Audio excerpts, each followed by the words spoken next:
Tubulars versus tubeless. Now, we know that Tubeless have had a lot of money invested in it to improve it, but Tubular has really had very little changes.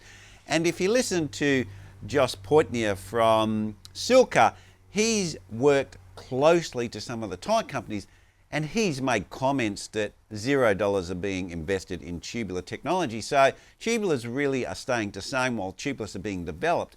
But let's just take a scenario where the technology was then adopted into the tubular tyres and tubulars were made better, or in parallel with tubeless, and the technology was moving forward at the same time. Where would tubulars be, and would tubulars leapfrog tubeless in high performance tyres? Well, let's roll that intro and let's have a discussion. What could they do to tubulars to make them so much better?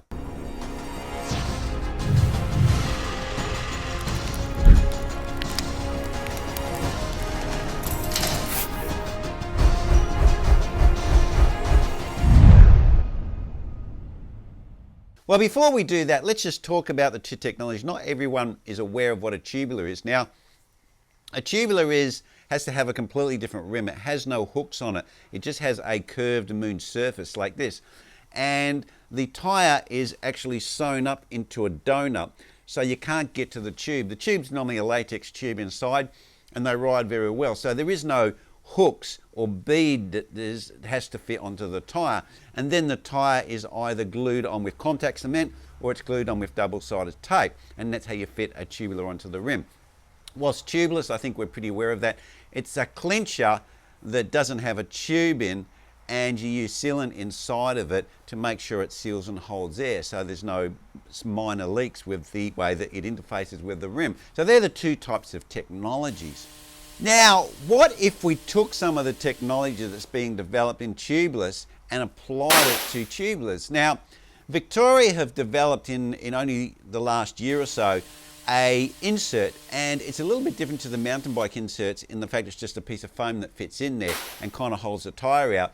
What it does is, under pressure, it shrinks right down, and then when you get a flat, it expands and it holds the tyre shape so you can keep riding. And this has been specifically designed for tubeless tyres that also can run sealant or without sealant. And we've seen the pros run them in both circumstances in the Paris-Roubaix. But what if they used this insert and they fitted it into a tubular tyre when they made it? So when it was sewn up and enclosed, this insert was a standard feature inside the tubular. So when you got a flat with the tubular, then this insert would expand and allow you to be able to ride on it. And they could also add sealant to it. You could put sealant into the valve because the valve cores can come out, and you could run it just like a tubeless. They could also improve the casing. So instead of having to run a latex tube in there, they could use their tubeless technology that they're making for the casings of the tubeless tyres and then apply that to the tubular tyre. So the tubular tyre is a closed case, but it's tubeless. And I think that they could actually make it a little bit more airtight as well, because if they sew it all up and put the sealant in, and so without the sealant, with the inner tube, it could all be sealed and held together. You can add the sealant if you want, just like with a tubeless tyre. And I think that that would have a great advantage. To work very well, because tubular has a weight advantage up front compared to any clincher type tyre. They can make the rims lighter. And where this would be a massive advantage with disc brakes and electronic gears, you're getting some of that weight back that they've put into the development of those other components that they've designed into the bikes. Well, Nippo, a cycling team, are using the new Vittoria insert, and they're finding that when they have it in the tyre, you can't feel the insert in the tyre. And also, if you're flat and you lose pressure, they're saying that in a lot of cases you can't even tell that you're punctured.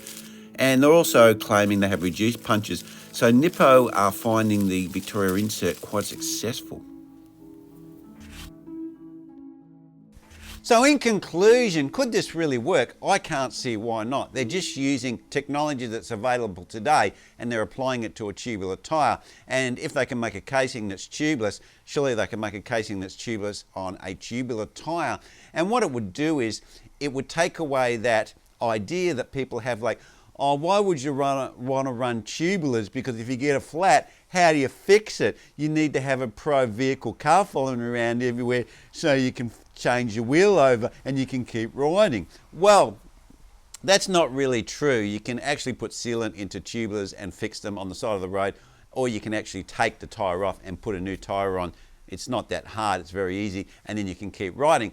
But if you use that same technology that they're trying to develop for tubeless, so you don't have to stop, it is basically puncture resilient. Okay, you can't fix every single puncture, you can't fix cuts, but it's puncture resistance, and they applied that same technology to the tubular. The tubular would also get those benefits that tubeless have and would also become puncture resistance, and it would also maintain its characteristics because the insert shrinks down. So you would have a inner tube that would expand and also sealant in there to fix any punctures. So even if the sealant didn't work, you've still got that insert so you can still keep riding until you get home. So it gives you all of the benefits of a tubeless tyre, but it also gives you the advantage of your weight advantage that you have with tubular. Well, anyway, guys, leave your comments down. What do you think about modernising tubulars if they focus some of their technology into that segment of the market? Let's be real, they're not going to, because they really want to sell a hooked rim for some reason. The manufacturers are committed to that technology. But if they did apply this technology to the tubular, what do you guys think? Do you think that would be a better proposition? Well, leave your comments down below. And also remember to smash that like button, because it helps the algorithm push this cycling content out to new people. And if you haven't already, please subscribe down below.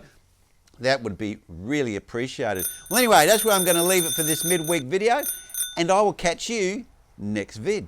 Cheers.